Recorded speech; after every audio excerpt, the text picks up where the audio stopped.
Сәлем достар, бүгінгі видеода мен сіздерге екі кісілік төсек орынның тысын тігудің тәсілін көрсететін боламын. Бүгінгі видеода мен сіздерге макет түрінде тігілу тәсілін көрсететін боламын. Достар, міндетті түрде каналыма тіркеліп қоңырауды басуды ұмытпаңыздар, алдағы жаңа пайдалы видеоларды жіберіп алмау үшін.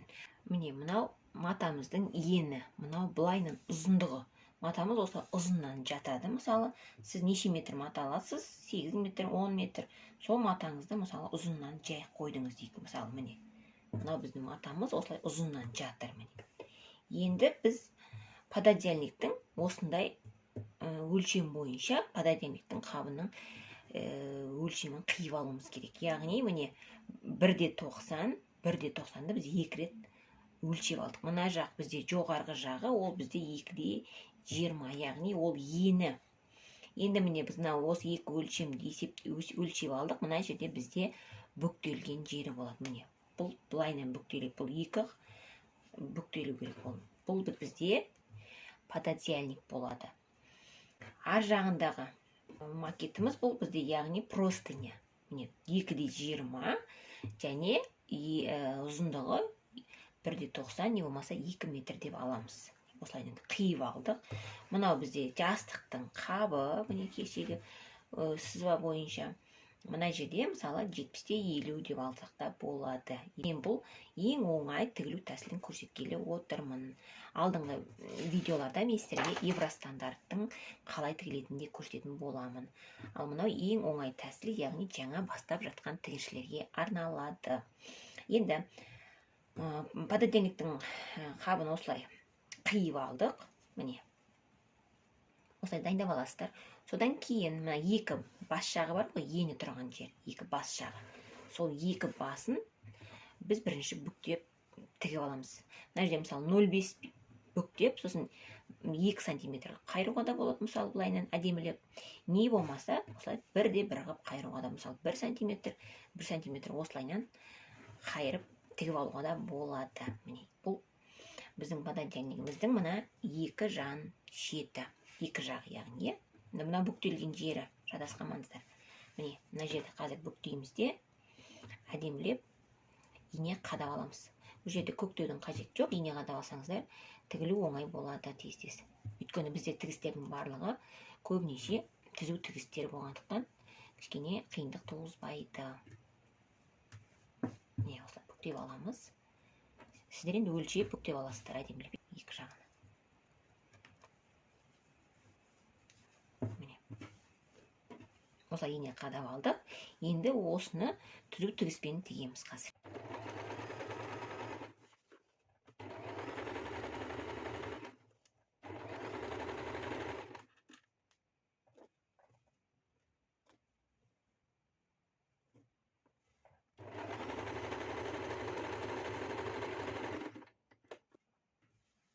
Екі жағында тігіп алдық, міне екі шетін. Енді мынау оң беті. Енді осы екі оң бетін осылай бір-біріне беттестіреміз. Келтіріп. Екі жағынан ине қадап аламыз қазір мына жерден, мына жерден. Достар, осы кезде бірден айта кетейін. Осылай екі шетін ине қадап жылжымайтын белгілеп алдық. Егер сізде оверлок болса, мына жерден екі шетінен бірден оверлокпен жүргізсеңіздер болады. Егер оверлок болса, болмаса, мына жерді 2 рет қайырып тігуге болады. Егер сізде оверлок болса, сіз мысалы мына жерде 1 рет түзу тігіс жүргізіп алдыңыз, сыртынан оверлокпен жүргізесіз. Мына жерде сізде оверлок болады. Ал егер оверлок жоқ болса, ішіне 2 рет қайырып та тігуге болады. Мысалы, мына осы тігісімізді осылайдан ішке қайырамыз 0,5-ке. Одан кейін тағы да 1 рет осылай қайыруға болады. 2 рет қайырып тігуге болады. Көрдіңіздер ме? Не болмаса зигзагпен де тігуге болады. Мысалы, жай тігіспен тігіп аласыз, сыртынан зигзагпен тігіс жүргізесіз. Не болмаса осылай 2 қайырып, осылай қарапайым тігіспен де тігуге болады. Міне, 2 рет қайырамыз, сосын бекітеміз. Міне, осылай да тігуге болады. Көрдіңіздер ме? Екі жағында солай жасаймыз. Міне қараңыздар, екі жан тігісін осылай тігіп алдық. Енді бізде мына жерде көрпемізді салатын орын болу керек. Сол үшін мынаны мына осы ашық тұрған аузын, яғни бұны 2 рет осылай бүктейсіздер. Екеуін бірдей қылып бүктеп аламыз. Содан кейін мына бүктелген жерден мына жаққа, сол жаққа, оң жаққа 30-30 сантиметрден аламыз. Яғни бұлайынан сіздер немен өлшеп аласыздар. Сіздердікі үлкен пастель ғой, менде мынау кішкентай. Сондықтан осылай болып көрініп тұр, мысалы. Осылай 2 бүктейміз. Одан кейін мына бүктелген жерден былай қарай 30 сантиметр, мына жақтан 30 сантиметр бүктеп аласыздар. Мысалы, белгілеп аламыз, міне. Бұл жерден бізден көрпемізді кіргізетін жеріміз, міне. Осылай бүктеп, белгі сақ қоямыз. Бұл жер ашық тұратын жер, яғни. Сіздер ол жерге клапан жасауға да болады, мына жерге түйме тағуға да болады, мына жер уже бізде тігіліп әдеміленген, көрдіңіздер ме? Мына жер көрпенің кіретін жері. Макеттен кішкентай болып көрінгенмен сіздердің пастельдеріңіз үлкен. Ол жерде оңай кіріп шығады. Егер мына жер тар десеңіздер, мына жақтан 40, мына жақтан 40 алуға болады. Сонда бізде общий мына жер ашылған кезде, мына жерде 80 сантиметр аралық ашық тұрады. Егер көрпелеріңіз қалың болса. Ал жұқа болса, онда осылай 30-30-дан алсаңыздар болады. Мысалы, міне бүктеледі. Сосын мына жерден 30, мына жақтан 30 аласыздар да, осылай белгілеп аласыздар. Көрдіңіздер ме? Осылай мына жер ашық тұру үшін, яғни бізде көрпе кіретін жер қалай тігеміз? Енді оны мына бастан бастаймыз. Бізде мына жер, яғни бүктелген жер бар ғой, міне бүктелген орын тұр, иә? Міне мына жер. Осы жерден тігіс жүргіземіз. Басынан бастап, мына басынан бастап. Осы жерге былай тігіс жүргіземіз, міне. Мына жерге дейін белгі тұр ғой, менде ине қадалып тұр. Осы жерден жүргіземіз. Осы жерге келгенде бері қарай былай жүреміз. Мына жаққа жүріп кетеміз, оңға қарай. Мына жерде өйткені біз закрепка жасаймыз, мына жер ашыла бермеу үшін. Көрдіңіздер ме? Адам былай түзу тігіп келе жатамыз. Содан кейін былай қарай жүріп кетеміз. Мына жерден бірнеше рет закрепка береміз. Содан кейін мына жер ашық қалады. Содан мына жерден қайттан бастаймыз. Осы жерден бастап мына жерге бірнеше рет закрепка бересіздер. Былай тігеміз. Содан кейін былай тігіп кетеміз. Басынан бастаймын. Артқа жүремін немесе алдыға.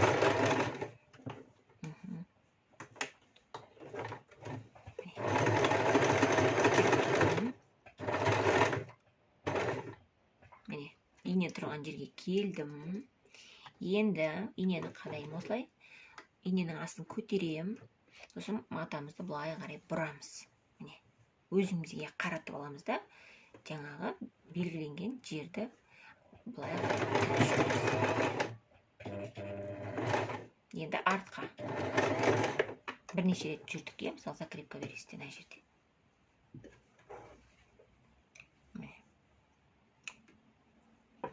Міне, көрдіңіздер ме? Мына жерді тігіп тастадық. Мына жер тігілген, енді мына жер бізде ашық тұр. Міне, осыда мына жер ашық тұрады, енді мына жағында тура солай тігеміз. Міне, сонда бізде мына жерде көрпемізді кіретін жеріміз осы болады, иә? Көрпемізді кіретін жер. Қазір мен аударып сіздерге көрсетемін. Шығарып аламыз. Кішкентай болғасын, қолым сия бермейді. Қайшымен немен кіргізіп жөндеп аламыз.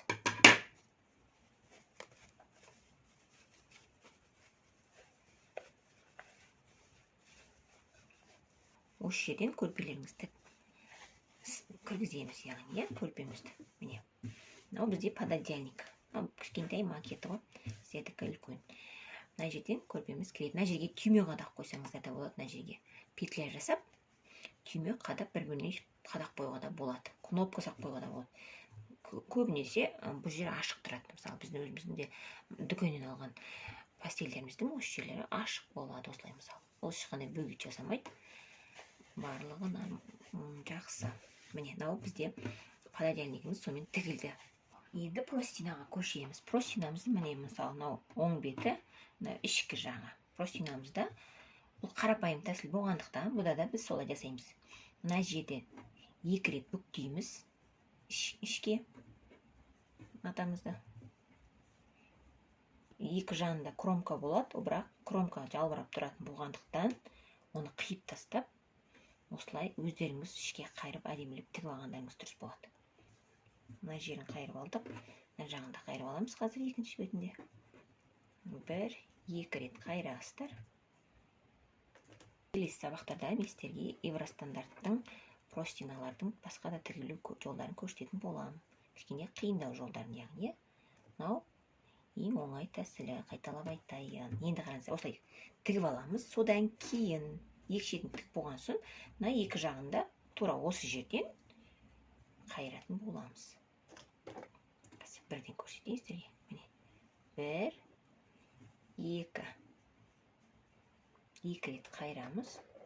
Біріншіден екі жағын тігіп болғаннан кейін барып мына жағын тігесіздер. Мен бірден қалай болып шығатынын көрсетейін деп ине қадап жатырмын.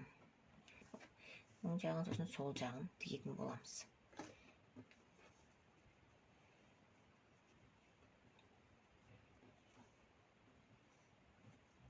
Жіңішке қайырса да болады. Шығам барлығын төрт бұрышында айналдырып тігіп шығам. Сонан кейін бізде простинямыз дайын болады. Достар, міне простинамыз дайын болды. Бұл күндегі біздің стандарт простиналарымыз, яғни тігісі бәрі осылай болады. Өзіміздің күнделікті пайдаланып жүрген, бұл қарапайым түрі, бұл евростандарт емес. Міне, мынау да біздің жаңағы пододеянигіміз, жастығымыз, көрпеміздің тысы. Осындай болады. Енді біз жастықтың тысына көшеміз. Жастықтың тысында біз былай, мысалы, мына жері 70, мына жері 2,70 алдық. Мына жер бізде 25 клапанға. Енді осы клапанға алғаннан кейін екі бас жақтағы тігістерін әдеттегідей мен екі рет қайырып ішке тігіп шығам.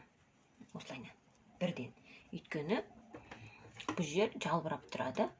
Сондықтан бірден қайырып мен тігіп алам. Екі жағында.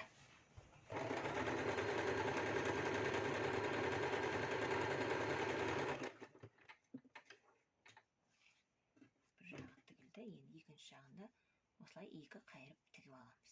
Бірден тігіп алдық, Енді былай істейсіздер. Мына оң бетін мен оң бетін біріктіреміз. Мына жерді өлшейсіздер. Бізде 70 сантиметр бол керек. Мына жерін береміз. Жастығымыздың қаншаға алдық? 70-те 70 болса 70 бол керек. 70-те 50 болса 50 бол керек, мысалы. Осылайынан өлшейміз. Менде мысалы мына жер 70. Мына жағы бүктелген жердің. Мына жағда, ар жағда 70. Осы 70-ға бүктеп алдым. Мынау бізде 25 сантиметр, яғни ол клапандікі. Міне, осылай бүктеп қайырып алдым. Енді тура осы бүктеліп тұрған жерге клапанымызды жабамыз ішке қарай. Мына тұрған тігістің жанына осылай клапанымызды жабамыз. Туранаға тигізіп. Міне, тигізіп. Клапанымызды осылай жабамыз. Көрдіңіздер ме? Клапанда сіздер 25-30 сантиметр алсаңыздар болады. Ине қадап алайын, жылжып кетпеу үшін. Жастықтың тысын тігу видеосы менің YouTube каналымда бар. Көрсеңіздер болады. Ол жерде осы толығырақ көрсетілген, осы жастықтың тысы туралы. Міне, осылай мен қадап алдым, жылжып кетпеу үшін. Бұны да тура жаңағындай. Бұны бірден оверлокпен тігіп алсаңыздар болады. Екі жағында оверлок жоқ болса, онда жаңағындай екі рет қайырып тігуге де болады. Міне, мысалы, кішкентай осы екі рет қайырып аласыздар. Не болмаса, бірден бір рет қайырып та тігуге болады. Бұл жерде ешқандай болған салмақ түспейді. Бұл өзімен өзі сөгіліп нет кетпейді. Сетінемейді бұл. Ішінде тұратын болғанда. Міне, осылай қайырып, екі рет ине қадап алдым. Оверлок жоқтарға арналған бұл көрінді. Оверлок барлар бірден оверлокпен тігесіздер. Кішкентай 0,5-пен қайырып алдық. Екі жағында.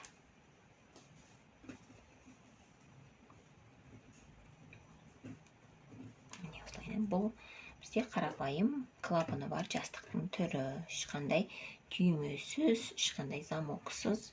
Өйткені жастық болғаннан кейін басымызға еш нәрсені батпағаны керек бізге. Міне, көрдіңіздер ме? Осылайынан тігіп аламыз. Мынаны былайынан ішке ашамыз. Клапанымыздан кейін барып мына жағын ашамыз.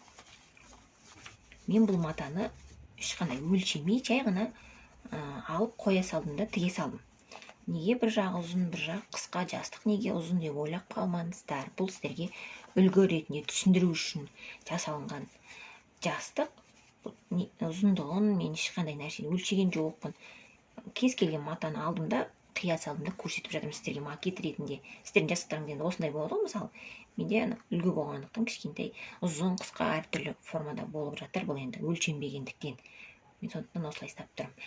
Міне мынау бізде клапаны, ішінде клапаны, міне көрдіңіздер ме, мына жерде клапаны тұр. Сонда осындай ішінде клапаны бар жастықша болып шығады. Менде ұзын болып тұр, өйткені ұзын өлшем алып қойған, мен өлшемей, көрдіңіздер ме, міне. Сонымен достар, осылай ең оңай қарапайым тәсілмен төсек орынның кез келген тысын тігіп алсаңыздар болады. Өте оңай, дүкендегідей өздеріңізде тігіп алуға болады. Тек қана өлшемін дұрыстап алып, усаткасын ескеріңіздер. Усаткаға қосымша сантиметр қосымша өлшем алыңыздар. Усаткаға артығымен аламыз, яғни содан кейін мүмкіндік болса матамызды бірден жуып алып, содан кейін тіксеңіздер болады.